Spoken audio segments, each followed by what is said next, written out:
అబ్బాయి ఏంటి మావిగాని అని చెప్పి జగన్ అంటున్నాడు, అమరావతి అని చెప్పి అంటున్నారు. ఏంటి అసలు పరిస్థితి ఏంటి? మావిగాని ఏంటి, అమరావతి ఏంటి? జగన్ 3 సంవత్సరాలు ఉన్నాడండి. 5 సంవత్సరాలు చేశాడు, 150 సీట్లు వచ్చినాయి. ఏం చేశాడు ఆయన? 3 రాజధానులు ఏదన్నా ఒకటన్నా పూర్తి చేశాడా? రోడ్లు వేయలేదు, కరెంటు ఎక్కడ లేదంటే అసలు ఎవడన్నా ధర్నా చేస్తుంటే వాడిని కూడా అరెస్ట్ చేయించాడు. కనీసం మా రాజ్య ముఖ్యమంత్రి ఏదో చేశాడని ఆయన్ని కూడా జైలేపించాడు. ఎవడన్నా ధర్నా చేస్తున్నా ఎవడన్నా మాట్లాడినా వాడిని తీసుకెళ్ళి లోపలేపించి కొట్టించాడు. ఏం చేశాడు ఆయన? ఏమి చేయగలమంటే ఇప్పుడు 11 సీట్లు వచ్చినాయి. ఎందుకు పెద్దగా మావిగాని అంటాడు ఆయన? ఎందుకు వైసీపీ ఆయన రెడ్డి కాదు, ఆయన కూడా మావిగాని అనేది ఆయన చెప్తాడు. మావిగాని అంటే మచిలీపట్నం ఉంది, గుంటూరు ఉంది, విజయవాడ అనేది ఆయన ఎక్స్ప్లెయిన్ చేస్తాడు.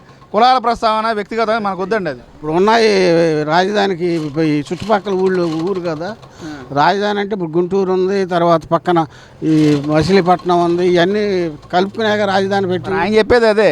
మచిలీపట్నం, గుంటూరు, బెజవాడ కలుపుకొని మావిగాని అని పేరు అని చెప్తున్నాడు. ప్రతిపాదన చెబుతాడులేండి. చెప్పినప్పుడు ఏడ చేశాడు? రుషికొండ ఒక దాంట్లో ప్యాలెస్ కట్టుకున్నాడు. ఉపయోగం ఏమన్నా ఉందా? రుషికొండ ప్యాలెస్ అయిందా? ఇప్పుడు గవర్నమెంట్దే. ఆయన ఉండాలని కట్టాడు. రెండోసారి వస్తాం మనం అక్కడ వెలిగించాలని, కానీ రెండోసారి 11 సీట్లు వచ్చినాయి. ఇంట్లో ముసుకేసి కూకున్నాడు. అది ఉన్న పరిస్థితి. ఎలా ఉంది? కూటమి ప్రభుత్వం వచ్చి 2 ఏళ్ళు అవుతుంది. పరిపాలన ఎలా ఉంది? పథకాలు ఏమన్నా మీ కుటుంబంలో ఏమైనా పథకాలు వచ్చినాయా? మాకు గ్యాస్ బండ్ వచ్చిందండి, నాకు పింఛన్ వస్తుంది, బాగానే ఉంది ప్రస్తుతానికి. అది బోండమ్మ గారి నియోజకవర్గం ఎలా ఉంది? 2 ఏళ్ళు ఎలాంటి మార్పులు వచ్చినాయి? అన్ని రోడ్లు వేయించాడండి. ఆయన ఉన్నాగా ఒక్క రోడ్డు కూడా వేయించలేదు. జగన్ గారు ఉన్నాగా శంకుస్థాపన చేసిన దిమ్మ కూడా ఉంది అక్కడ. ఆయన రోడ్లన్నీ వేస్తామని ఒక్క రోడ్డు వేయలే. తెగులు చేసి ప్రభుత్వం వచ్చినాక అన్ని రోడ్లు వేసారండి. వెనకాల డెవలప్ అయినవి కూడా రోడ్లు వేసారు. వెళ్ళి చూడండి మీరు. మళ్ళా విష్ణు బెటరా బోండమ్మ ఇద్దరు ఎవరు బెటర్? ఎవరు చేశారు? నియోజకవర్గాన్ని డెవలప్మెంట్ చేశారు, ఎవరు చేశారు చెప్తారు మీరు? బోండమ్మ గారు చేశారండి. అది మళ్ళీ నెక్స్ట్ ఎమ్మెల్యే ఎవరు అవుతారు సెంట్రల్కి? బోండమ్మ గారే. ఎందువల్ల? పనులు చేసాడు కనుక.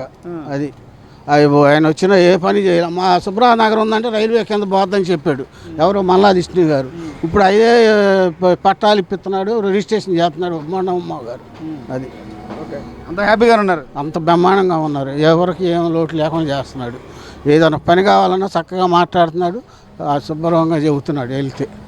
అది